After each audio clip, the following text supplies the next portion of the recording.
জিবরাইল, আজকে তোমার কাছে আমার একটা আবদার আছে, পূরণ করতে হবে।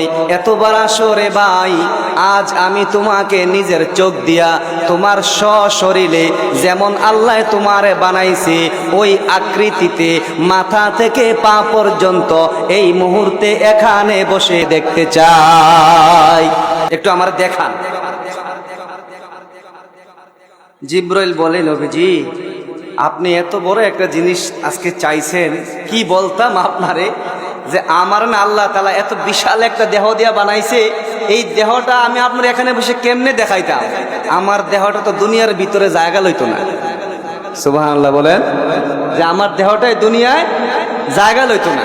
তারপরে যখন আপনি দেখতে চাইছেন তো আসমানের দিকে তাকান, ওই দিকে তাকান।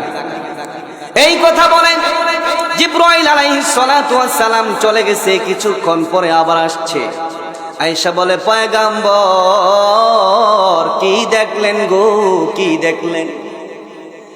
আমি যে আপনাকে দেখাইলাম কিছু দেখছেন না আপনি?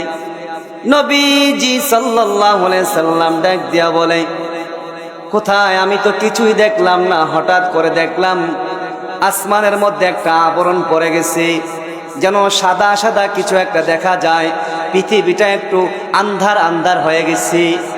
জিবরাইল ডাক দেয়া বলে, নবীজি গো, না, পৃথিবীর আলো বাতাস বন্ধ হয় নাই, পৃথিবী তার জায়গায় আছে। আল্লাহ তাআলা আমাকে যে পাখা দিয়েছে ওই পাখাগুলো থেকে একটা পাখা দিয়ে আমি পুরাটা আসমানকে ঢাইকা দিছিলাম, এই জন্য দুনিয়ার আবহাওয়া পরিবর্তন হয়ে গেছে। আপনি আমার পাখা দেখেছেন, আমার দেহের একটা অংশ দেখেছেন। নবীজি এমন একটা দুইটা পাখা আল্লাহ তাআলা দেন নাই গো, এমন 600 পাখা দিয়ে আল্লাহ তাআলা আমার দেহটাকে বানাইছে। কত পাখা?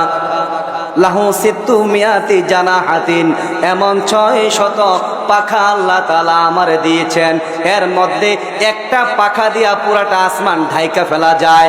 নবীজি এবার আপনি এখান থেকে চিন্তা করেন, ধারণা করেন আল্লাহ তাআলা আমারে কত বিশাল একটা দেহ দিয়া বানাইছি।